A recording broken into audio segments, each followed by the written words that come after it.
Martyrs and Missionaries is a production of Revive Studios. You're listening to Martyrs and Missionaries. I'm Elise, and every episode I'll bring you a new martyr and or missionary, the called and the brave. In this episode, we're doing something a little bit different. I'm going to be teaming up with Troy from Revive Thoughts, and we're going to be bringing you the life of David Livingstone, followed by a speech that he delivered that we have brought back with the talent of Jonathan Clausen, who is very well known on the Revived Thoughts side of things. So yeah, we're really excited about this, and I hope you enjoy it. This is Troy and Elise, and you are listening to Revive Thoughts.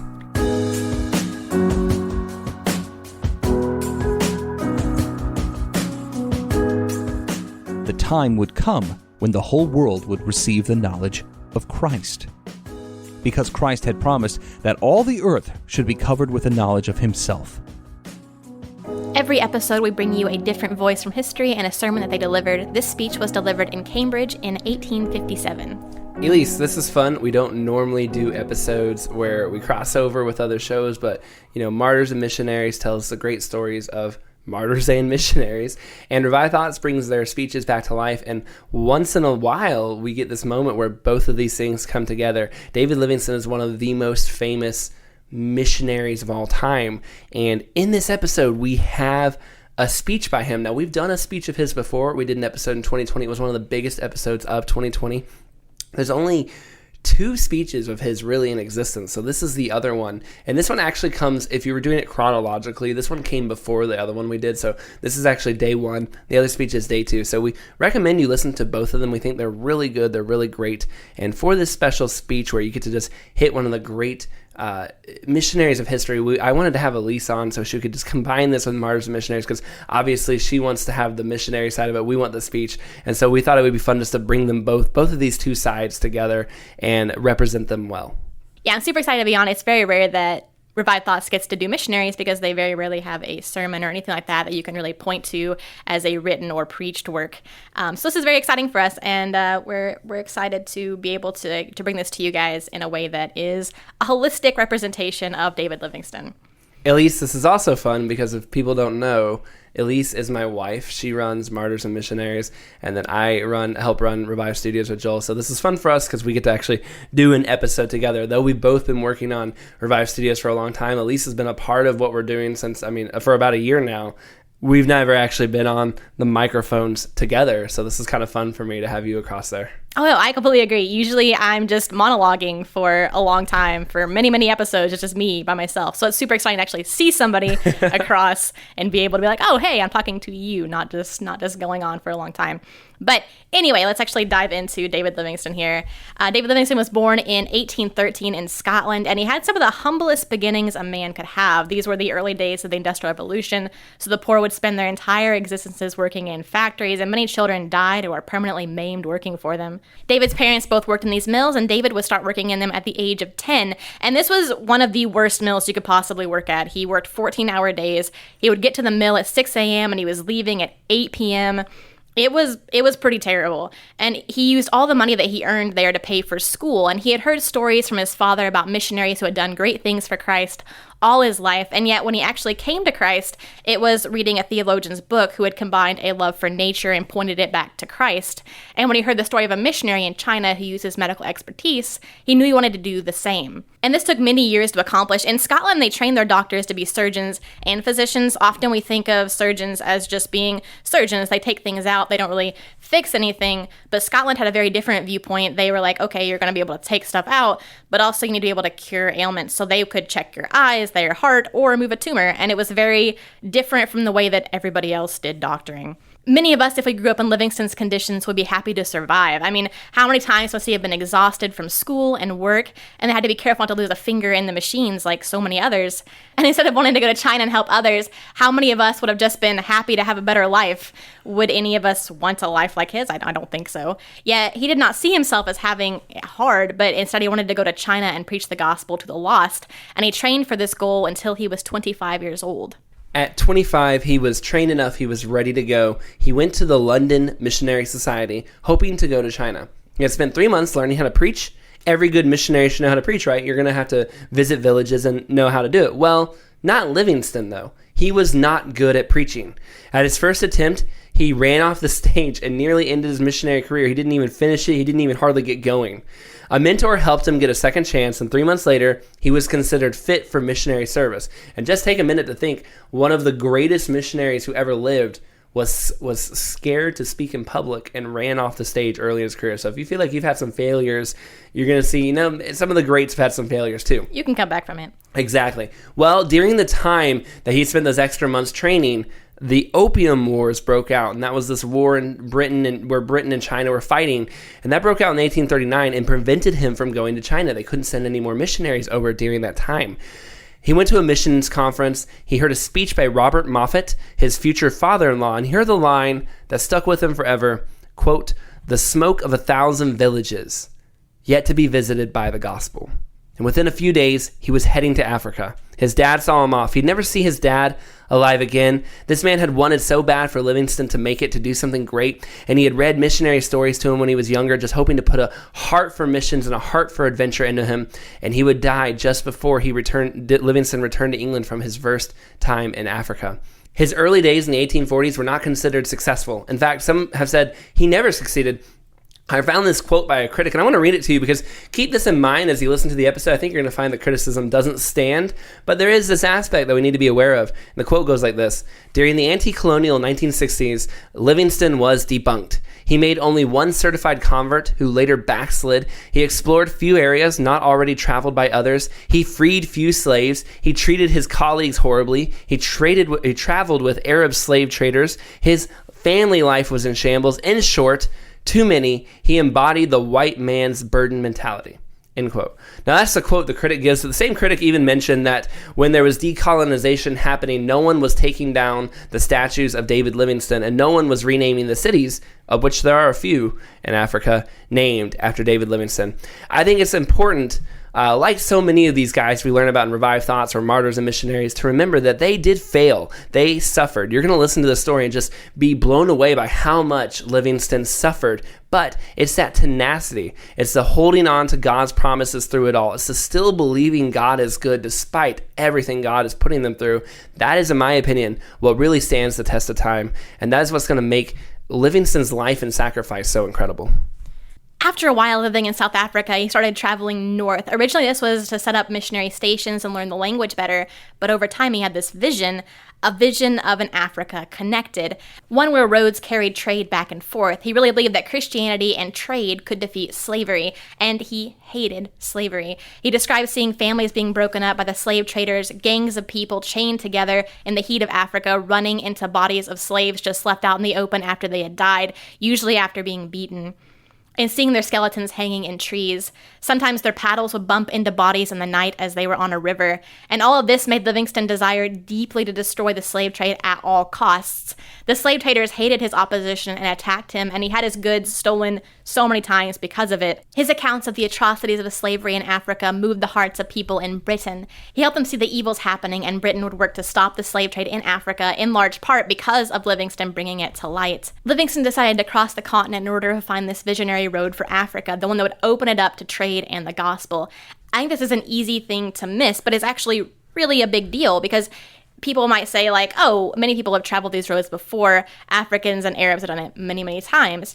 But imagine growing up as a kid in school and you're looking at maps and you see a lot of North America, you can see Asia and all its countries. But when you look at Africa, although you know its shape, it was still a mystery. You didn't know what was there. You could ask the teacher, and the teacher would say, only the people who live there know. Europeans never survive it. No one had ever survived it who was from Europe. And so when he became the first person to do it, it was a really big deal because despite knowing that he was going to attempt what had been attempted for centuries and it never worked out, knowing that many people could kill him as he was going along, that disease would plague him and wild animals might kill him, and he had already been mauled by a lion and had his shoulder completely destroyed, and his face had been wounded so badly from living in Africa from the heat of the sun and just the constant exposure that his wife didn't recognize him when he came home after being away for 5 years. He still went. He basically went on a death march. Crossing this part of Africa, he got sick 30 times. And I won't go into all the details of the trip because Livingstone tells you all about it here in just a minute. But afterwards, he was unsatisfied with this trip, so he decided, I'm going to go back across the other direction of Africa. This meant that he was now making 2 nearly impossible trips across Africa that no one from Europe had ever done before. He also wanted to return the men who had helped him along the way, make sure they got back home safe. Sometimes these men get forgotten, but if these men hadn't gone with him, these strong, very capable adventurers themselves that had helped guide him across Africa, he would never have made it. So, we praise David Livingstone, but it is important to remember the people that went with him as well. Mm-hmm. When the English heard that he was alive, it was a shock to Britain. Last they had heard from Livingstone, the London Missionary Society, got a telegram or whatever saying, I'm heading across this long road of Africa, and then months go by, you don't hear from him. You just assume he had died like many before him had. And then suddenly you get this telegram from another city across Africa. I made it. No, I'm going back the other way. And they're like, wait, what's going on? And then, a year or two goes by, several months go by, and suddenly you get another telegram. He made it to the other side as well. And while he was there, he had discovered rivers, lakes, Victoria Falls. All these things happen, and people are excited. The newspapers are writing about them. There's this man who is doing what no European had ever done before. And that map that had been so long, no one knew what was inside of it. Suddenly, for the first time, people could see some of the things that were inside of it, and they were amazed at the animals he was describing and the trees and the things he was seeing and the rivers and the waterfalls. All of it was blowing them away, and it was like a light was being shined into Africa for Europeans for the first time. And I think any of us would think 2,000 miles was impressive and think, it's a pretty long trip. But remember, for every mile, there may be a tribe that doesn't want you to cross. There may be slave traders. There may be animals. You'll need food and water. You'll need to know where you're going, so you need to stay oriented. And there are constant mosquitoes and bites that bring with them diseases. And that's one of the things that you really can't account for, especially mosquitoes, bugs, things like that. You're not always able to protect yourself from them like you might be an animal, or you might be able to go around a different way to avoid slave traders. But you were never completely safe from threat of disease. He returned to England for 16 years, and they said people were as shocked by him as if he'd been raised from the dead. And he had crossed a continent with very few letters, able to get out of the inland. And multiple times you'd think you were never going to hear from him again, just to find out he's headed your way.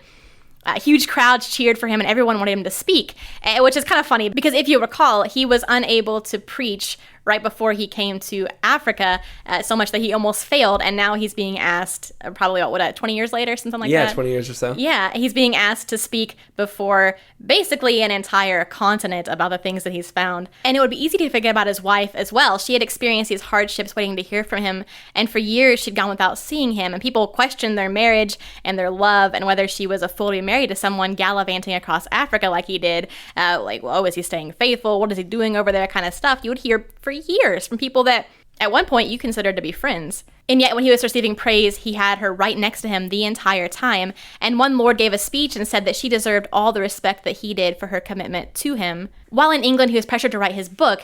Ever since David Brainerd, missionary biographies were very popular. And so when you would travel to another country, you spent any length of time there, when you got back, your mission society expected you were going to write them a book, and they were going to sell copies, and it was going to be able to fund the mission society, future endeavors, things like that. But he actually ended up not going with the London Mission Society. Kind of caused a little bit of a souring there because he decided to go with a different publisher, a secular publisher, because he wanted to make it more of a, not necessarily a just missions biography, but also, okay, here's some of the different things I found out scientifically and things like that. And so that made it much more of an in-depth book. And it would actually be one of the best-selling books in the genre of all times. His book is called Missionary Travels, and it actually helped expose the slave trade and the need for abolition in Africa. So it was a really enlightening book to a lot of people who had no idea about anything in Africa 10 seconds before. However, there began to brew troubles from this work, just as we mentioned, the London Missionary Society with the book and all that. But they also started to question whether they should be spending so much time and money helping this guy explore Africa. Since he believed the exploration would save Africa, he thought it'd be a part of moving Africa forward. He actually withdrew from the London Missionary Society and went and joined the Royal Geographical Society instead. The London Missionary Society was being a little bit unfair because everywhere he went, he was constantly establishing mission stations, and he was constantly asking for more missionaries to join him in the work. But also in their defense, they probably expected him to be a preacher running a church and that kind of thing, what you would more expect, not a guy running all over the place. He also insisted that his wife come with him this time. He really wanted her to be there, and he had this big expedition. Many big British experts and explorers were coming along, and he loved her so dearly and wanted her to be a part of his work just so badly. But as soon as she arrived in Africa, a part of this big expedition, she became ill. The two of them and their son had gone there, his son Oswell. She had attempted to recover him, and his son kept going. And so she actually had some kids with her. They went back to England, put them back in school, and she waited in Africa till she felt better. By the time she started to feel better, she went back to him, but she never fully recovered, and within 3 months, she had died. And Livingstone said it was the first time he felt in his heart that he himself wanted to die.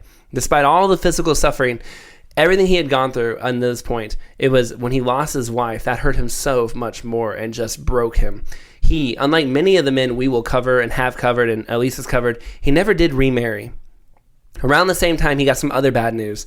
The river that he had been so sure would be this great road that could help connect Africa, he found out it was not passable. There were rapids just beyond where he had explored last time. It was just a little bit out of the way. If they'd gone a few miles kind of in the other direction, they would have seen them, but it made it impossible now for boats to travel. He had come up with all these other ideas to connect Africa, but this river really was the bridge he had wanted it to be, and he had kind of sold it back to all these different people as this was the way. And so when they found out that there were these rapids and they wouldn't be able to do it, and they sent this money to him and he wasn't going to be able to do what he had said, this really disappointed them, and they were not happy with him. And so yet another area in his life where something is going wrong. And at almost the same time, two missions have been started inspired by the work that Livingstone was doing. The London Missionary Society has sent people to a place that Livingstone suggested, but it was an absolute disaster and almost all of them died. And another group, the University Mission to Central Africa, had also gone because of Livingstone, not directly, but they looked to him for advice and wisdom. And they got too involved with local politics, and many of the members died of illness. And when their leader died, they were withdrawn. So within 2 years' time, Livingstone lost his wife, his mission plans, his funding, and he didn't know it yet, but also his son. His oldest son, Robert Livingstone, went to look for him, but he didn't find him and became a sailor going to America. He changed his name to Rupert Vincent, maybe unhappy with his father or fearful of being used as a hostage of some kind. And when his boat sailed into harbor in Boston, it's the middle of the Civil War, and he was forced to take the place of a rich person's child, and he was supposed to fight. And this was actually fairly common at the time. A lot of times if you were well-to-do, you would just hire somebody else. And it was kind of basically a draft, but instead of being drafted by your government, you were kind of being forcefully drafted by rich people. So he had no choice, and he fought for the Union until he was captured and later injured in battle, and he died in 1864, and he is buried in Gettysburg. When David Livingstone went back to Britain, things were not nearly as good for him, and sometimes this gets a little bit colored in the way that they try to make him more unpopular than he was, but it was kind of like a mixed reception, basically. Some people were really excited, and some people were kind of like, what have you done? And so the next book he wrote actually was a defense of his actions going back to Africa. Like, oh, okay, I told you not to get involved in politics over here, and different things like that. So he was basically having to defend himself in his next novel. And the Royal Geographic Society was still happy with him. They offered to pay him handsomely if he would just search for the Nile's beginning and leave off the mission stuff, and he refused, and so he was given no official funds from them.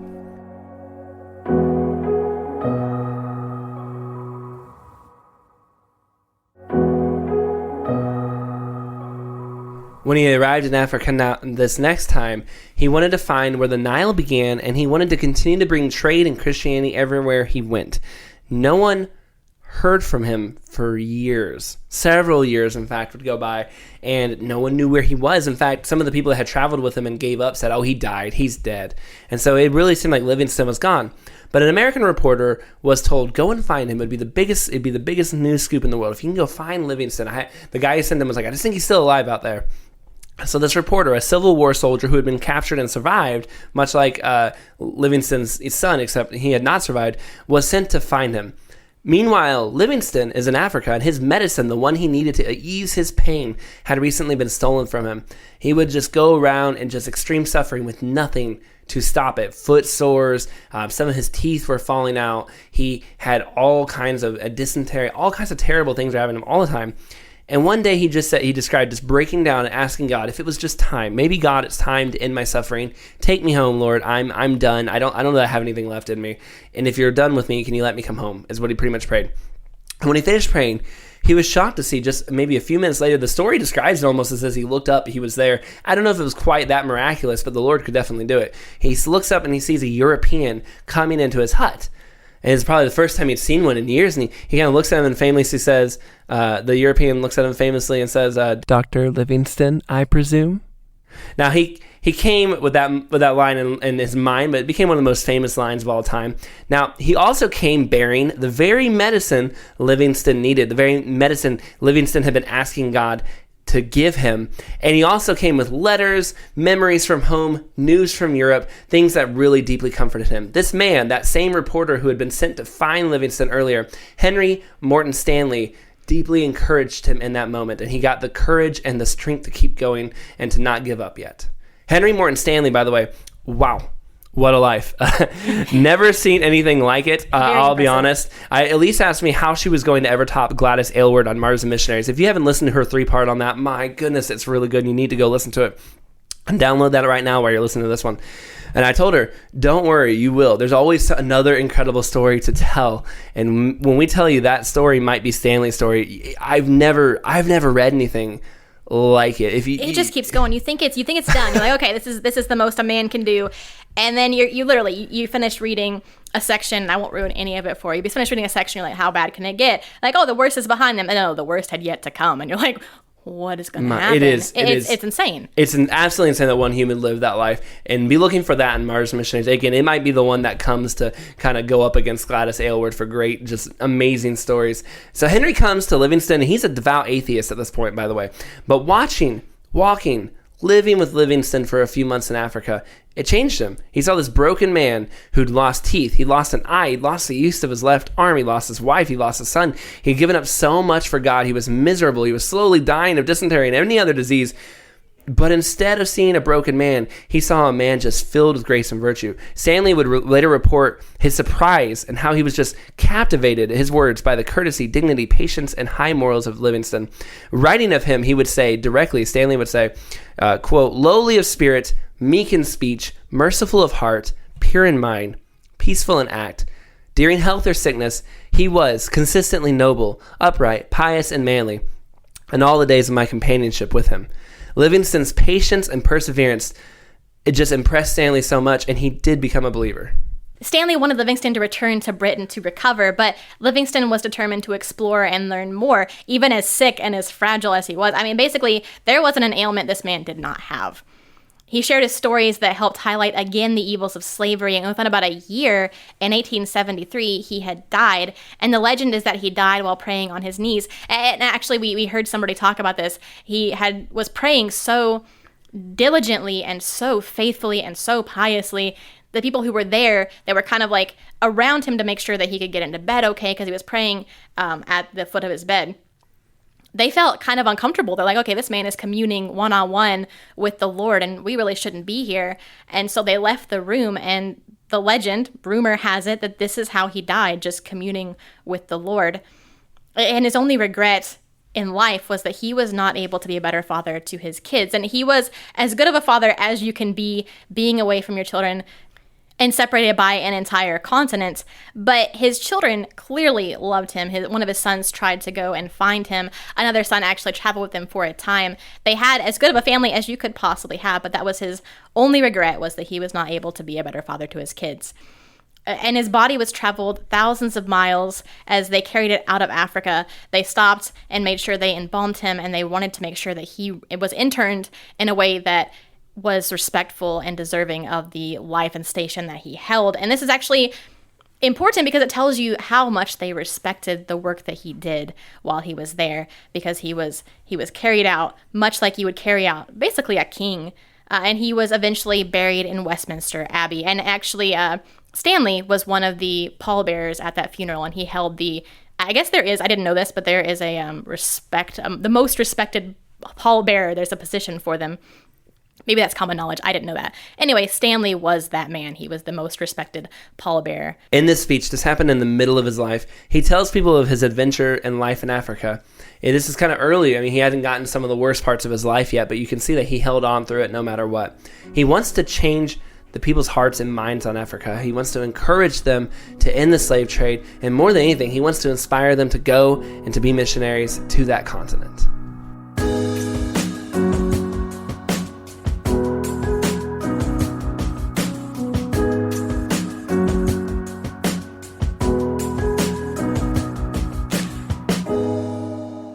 When I went to Africa about 17 years ago, I resolved to acquire an accurate knowledge of the native languages.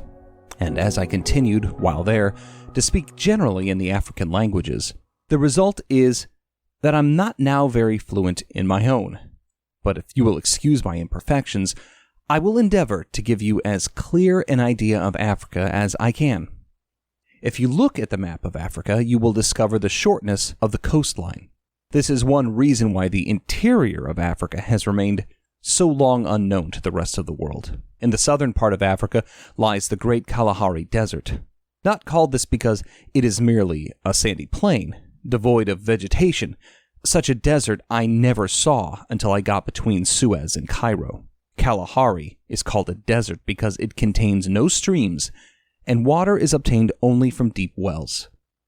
The reason why so little rain falls on this extensive plain is because the winds prevailing over the greater part of the interior country are easterly. The moisture taken up by the atmosphere from the Indian Ocean is deposited on the eastern hilly slopes. Few showers can be given to the middle and western lands in consequence of the humidity and the increasing heat in the air. The people living there, not knowing the physical reasons why they have so little rain, are in the habit of sending to the mountains on the east for rainmakers, in whose power of making rain they have a firm belief. They say the people in those mountains have plenty of rain, and therefore must possess a medicine for making it. This faith in rain-making is a remarkable feature in the people of the country, and they have a good deal to say in favor of it. If you say you do not believe that these medicines have any power upon the clouds, they reply that is just the way people talk about what they do not understand. They take a bulb, pound it, and administer an infusion of it to a sheep.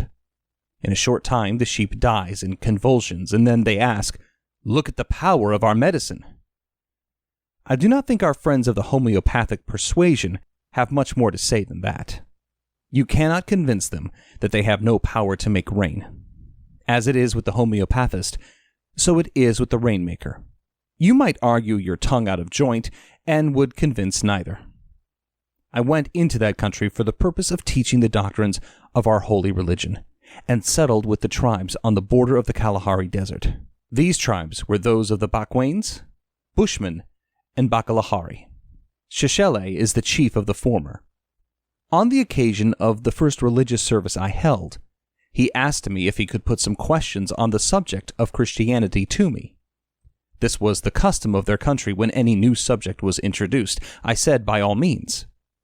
He then inquired, if my forefathers knew of a future judgment that would come.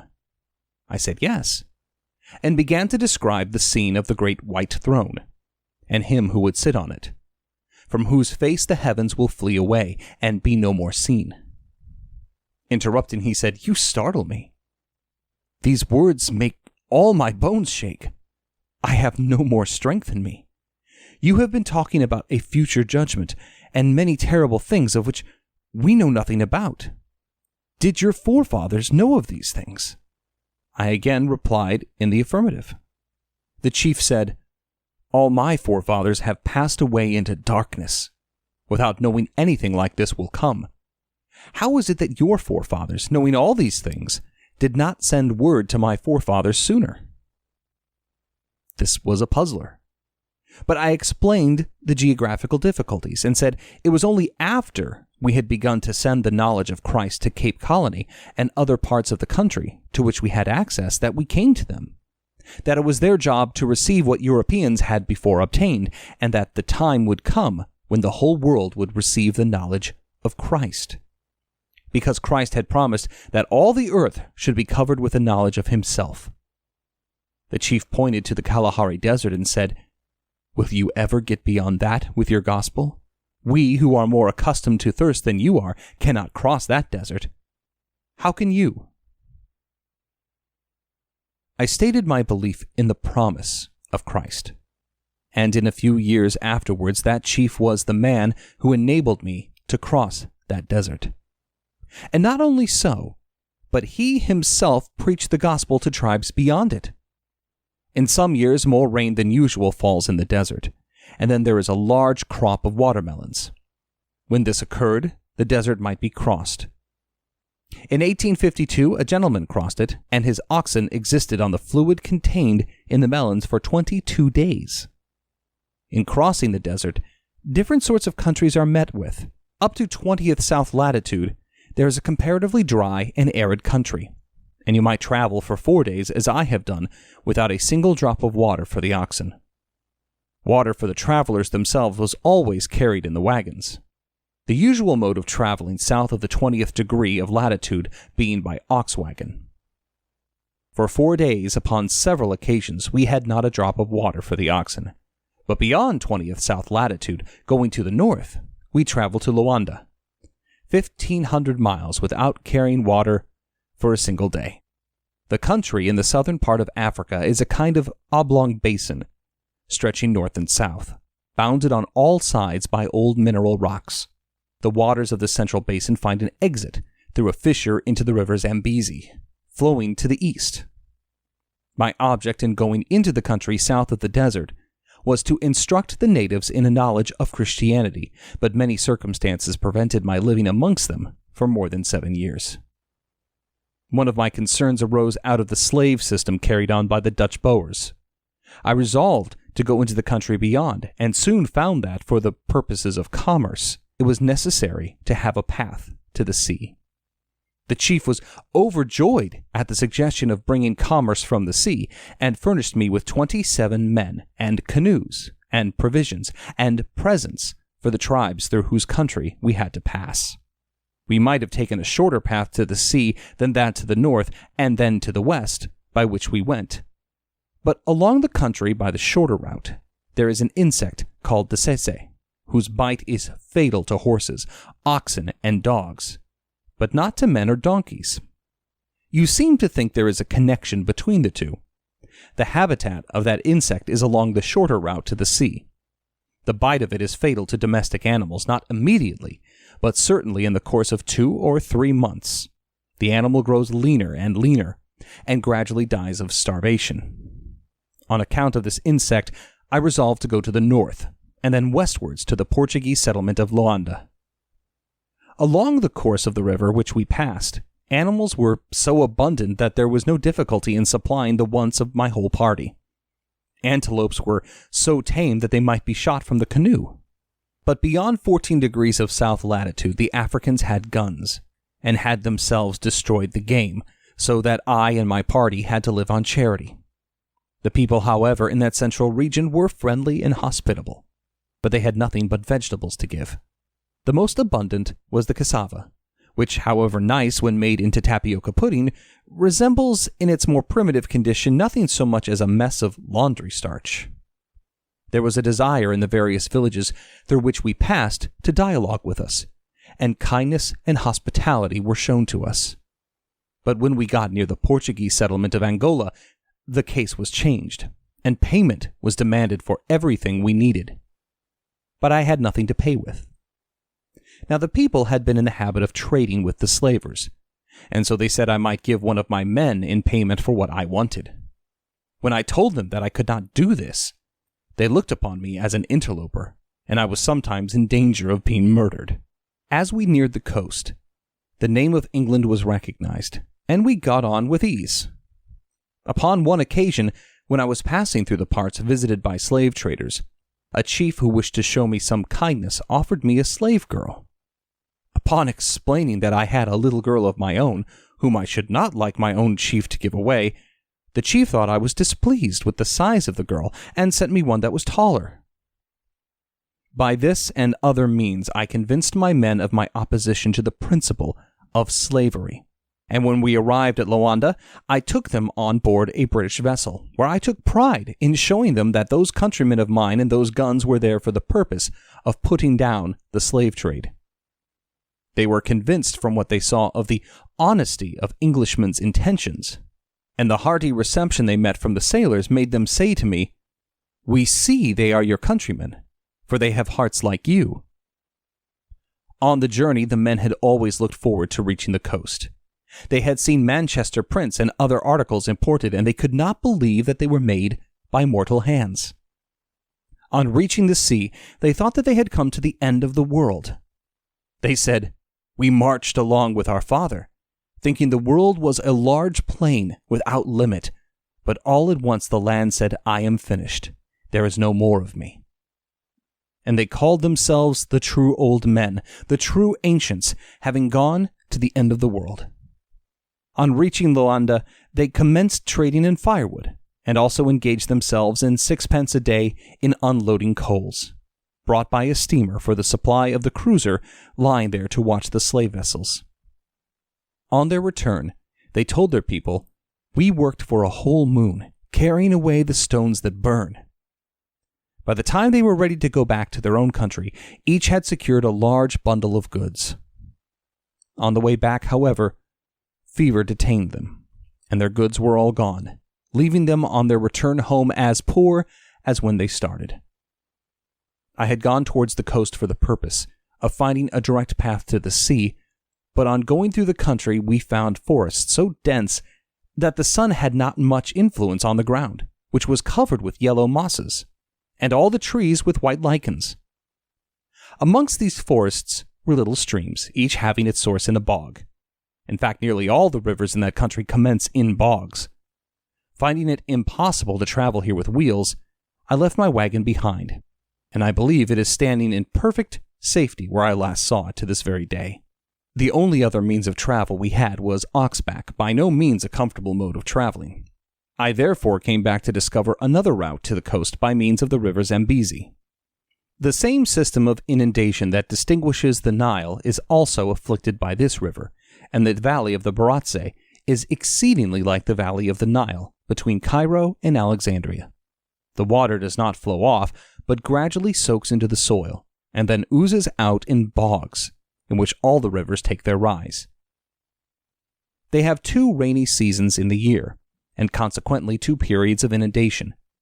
The reason why the water remains so clear is this: the country is covered by such a mass of vegetation that the water flows over the grass without disturbing the soil beneath.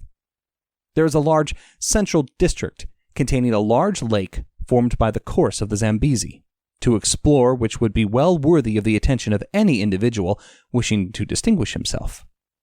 Having gone down amongst the people in the middle of the country, and having made known to my friend the chief my desire to have a path for civilization and commerce on the east, he again furnished me with means to pursue my research eastward. And to show how disposed the Africans were to aid me in my expedition, I had 114 men to accompany me to the east, whilst those who had traveled to the west with me only amounted to 27. And when I left my wagon to set forth on my journey, 2 warriors of the country offered a cow each to the man who would slay anyone who molested it. Having proceeded about 100 miles, I found myself short of ammunition, and dispatched an emissary back to the chief to procure more percussion caps from a box I had in my wagon. Not understanding the lock, the chief took a hatchet and split the lid open to get what was wanted, and notwithstanding the insecure state in which it remained, I found, on returning 2 years afterwards, that its contents were precisely as I left them. Such honesty is rare in civilized Christian England, as I know from experience, for I sent a box of fossils to Dr. Buckland, which after arriving safely in England was stolen from some railway, being probably mistaken for plate. I could not make my friend the chief understand that I was poor, and while it lasted the chief would favor me with his company for coffee. When it was gone, I told the chief how it was produced from the cane, which grew in Central Africa. But as they had no means of extracting the saccharine matter, he requested me to build a sugar mill. When I told him I was poor, the chief then informed me that all the ivory in the country was at my disposal, and he accordingly loaded me with tusks, 10 of which, on arriving at the coast, I spent in purchasing clothing for my followers. Englishmen are very apt to form their opinion of Africans from the elegant figures seen in pictures on tobacco shops. Englishmen are very apt to form their opinion of Africans from the elegant figures seen in pictures in tobacco shops. I scarcely think such stereotypes are fair to the African. Their customs are very different from our own. The people of one tribe knock out all their upper front teeth and when they laugh are perfectly terrifying. Another tribe of the Londa country file all their front teeth to a point, like cat's teeth. Another tribe has a custom of piercing the cartilage of the nose and inserting a bit of reed. This spreads it out and is very disagreeable looking. Another tie their hair into basket work resembling the decorations of the ancient Egyptians. And yet others again dress the hair with a hoop around it so as to resemble the Gloria round the head of the Virgin. They are far more than the stereotypes we have of them. The people of Central Africa have religious ideas stronger than those of the Kaffirs and other southern nations, who talk much of God, but pray seldom. In Central Africa, they pray to departed relatives, by whom they imagine illnesses are sent to punish them for any neglect on their part. Evidence of the Portuguese Jesuit missionary operations are still present, and are carefully preserved by the natives. One tribe can all read and write, which is because of the teaching of the Jesuits. Their only books are, however, histories of the saints and miracles effected by the parings of saintly toenails, and similar nonsense. But surely, if such an impression has once been produced, it might be hoped that the efforts of Protestant missionaries who would leave the Bible with these people would not be less fruitful. From a commercial point of view, communication with this country is desirable. Angola is wonderfully fertile, producing every kind of tropical plant in rank luxuriance. Passing on to the valley of Kwango, the stalk of the grass was as thick as a quill, and towered above my head, although I was mounted on my ox. Cotton is produced in great abundance. Though merely woven into common cloth, bananas and pineapples grow in great luxuriance here. But since the people have no markets to trade with, these advantages are almost lost. The country, on the other side, is not quite so fertile. But in addition to indigo, cotton, and sugarcane, produces a fibrous substance which I am assured is stronger than flax. The Zambezi has not been thought as a river by Europeans, not appearing very large at its mouth, but on going up it for about 70 miles, it is enormous. The first 300 miles might be navigated without obstacles, but then there are rapids, and near it an enormous coal field. The elevated sides of the basin, which form the most important feature of the country, are far different in climate to the country nearer the sea, or even the center. Here the grass is short, and the Angola goat, which could not live in the center, has been seen on the East Highland by Mr. Moffat. My desire is to open a path to this district that civilization, commerce, and Christianity might find their way there. I consider that we made a great mistake when we carried commerce into India, in being ashamed of our Christianity. As a matter of common sense and good policy, it is always best to appear in one's true character.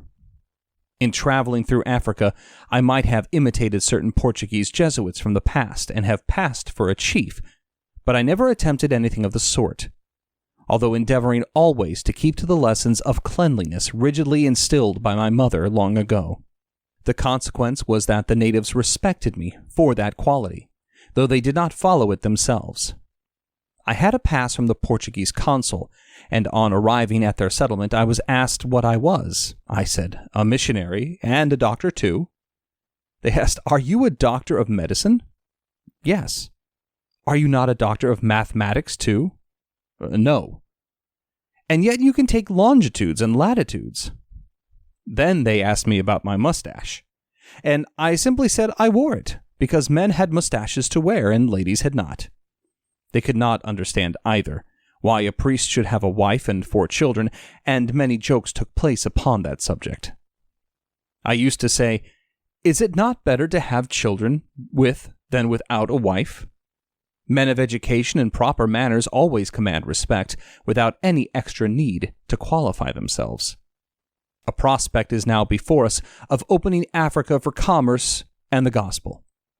Providence has been preparing the way, for even before I proceeded to the Central Basin, it had been conquered and rendered safe by a chief named Sebetwain. In the language of the Bechuanas, had been made the fashionable tongue, and that was one of the languages into which Mr. Moffat had translated the scriptures. In going back to that country, my object is to open up traffic along the banks of the Zambezi, and also to preach the gospel. The natives of Central Africa are very desirous of trading, but their only traffic is at present in slaves, of which the poorer people have no other opportunities. It is therefore most desirable to encourage their desire for trade, and thus open a way for the consumption of free productions, and then bring in the introduction of Christianity too. By encouraging their desire for trade, the advantages that might be delivered in a commercial point of view are incalculable. But we should never lose sight of the inestimable blessings it is in our power to bestow upon Africa by sharing the light of Christianity. Englishmen who neglect to share Christ should be warned by the fruits of neglecting that principle, as seen in the results of other places we've done trade. By trading with Africa, we should be independent of slave labor and help to discontinue these practices so awful to every Englishman. Though the natives are not absolutely anxious to receive the gospel, they are open to Christian ideas. Among the Bechuanas, the gospel was well received. Those people think it a crime to shed a tear, but I have seen some of them weep at the recollection of their sins when God had opened their hearts to Christianity and repentance. It is true that missionaries have difficulties to encounter, but what great enterprise was ever accomplished without difficulty? It is deplorable to think that one of the noblest of our missionary societies, the Church Missionary Society, is compelled to send to Germany for missionaries, while other societies are amply supplied. Let this stain be wiped off. The sort of men who are wanted for missionaries are such as I see before me today, men of education, standing, enterprise, zeal, and piety. It is a mistake to suppose that anyone, as long as he is pious, will do for this office. Pioneers in everything should be the ablest and best qualified men, not those of small ability and education. This remark especially applies to the first teachers of Christian truth in regions which may never have before been blessed with the name and gospel of Jesus Christ. In the early ages, the monasteries were the schools of Europe, and the monks were not ashamed to do this work. The missionaries now take the place of those noble men, and we should not hesitate to give up the small luxuries of life in order to carry knowledge and truth to them that are in darkness. I hope that many of those whom I now address will embrace that honorable career. Education has been given to us from above for the purpose of bringing the knowledge of a Savior. If you knew the satisfaction of performing such a duty, as well as the gratitude to God which the missionary must always feel, in being chosen for such a noble task, so sacred a calling, you would have no hesitation in embracing it. For my own part, I have never ceased to rejoice that God has appointed me to such an office. People talk of the sacrifice I have made in spending so much of my life in Africa. Can that be called a sacrifice, which is simply paid back as a small part of a great debt owing to our God, which we can never repay? Is that a sacrifice which brings its own blessed reward in healthful activity, the consciousness of doing good, peace of mind, and a bright hope of a glorious destiny hereafter? Away with the world in such a view, and with such a thought. It is emphatically no sacrifice. Say rather, it is a privilege. Anxiety, sickness, suffering, or danger now and then, with a foregoing of the common conveniences and charities of this life, may make us pause, and cause the spirit to waver, and the soul to sink. But let this only be for a moment. All these are nothing when compared with the glory which will hereafter be revealed in. And for us, I never made a sacrifice. Of this we should not talk, when we remember the great sacrifice which he made, who left his Father's throne on high to give himself for us, who being the righteousness of that Father's glory, and the express image of his person, and upholding all things by the word of his power, when he had by himself purged our sins, sat down on the right hand of the Majesty on high. English people are treated with respect, and the missionary can earn his living by his gun on the hunt, a course not open to a county priest. I would rather be a poor missionary than a poor priest. Then there is the pleasant prospect of returning home and seeing the agreeable faces of his friends again. I suppose I present a stark contrast to you. At Cairo, we met a party of young English people whose faces were quite a contrast to the skinny, withered ones of those who had spent the latter years of their life in a tropical climate like we had. There is also the pleasure of the welcome home, and I heartily thank you for the welcome you have given me on the present occasion. But there is also the hope of the real welcome, the words of our Lord, "Well done, good and faithful servant." I beg you to direct your attention to Africa. I know that in a few years I will die in that land which is now open to us. Do not let it be shut again. I go back to Africa to try to make an open path for Christianity. Will you carry out the work which I have begun? I will leave it all to you.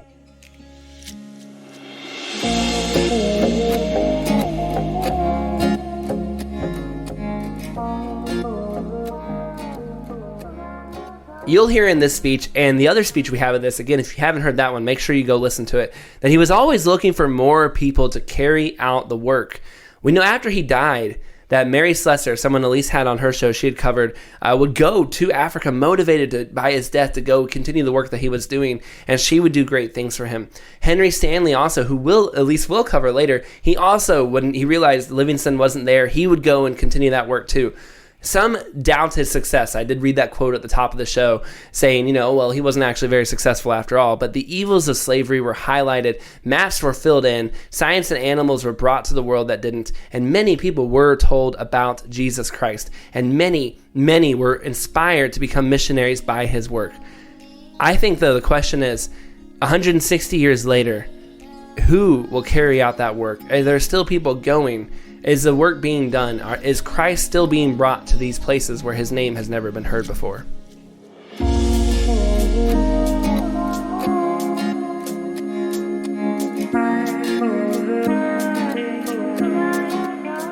Special thanks to Jonathan Clausen for reading this speech. Jonathan Clausen started with Clear Channel Radio in the 90s. Jonathan has worked in audio and marketing for 20 years. Credits include stints at EA Tiburon, Christianity Today, Christ and Pop Culture, and freelancing as a voice talent for audiobooks and podcast production services. Jonathan is a old regular around Revive Studios, and if you have not listened to his other sermons, again, he did David Livingstone Part 1. He's done 5 Minutes After I Die, just some really great sermons. We really have appreciated his work, and so definitely go check them out. They're all wonderful episodes.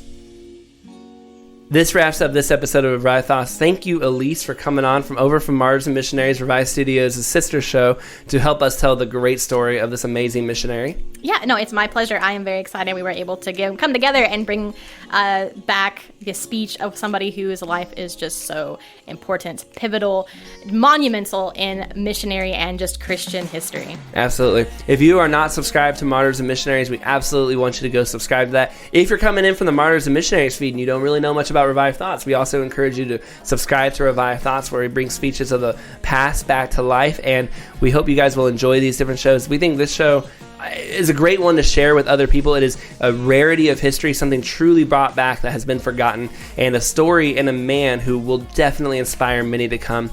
And so we hope that you will share this with other people. Tell a friend, put it up on social media, or shoot it in a text to someone and let them hear this. Maybe they will be deeply encouraged, and maybe they will be convicted in how they live their lives as well.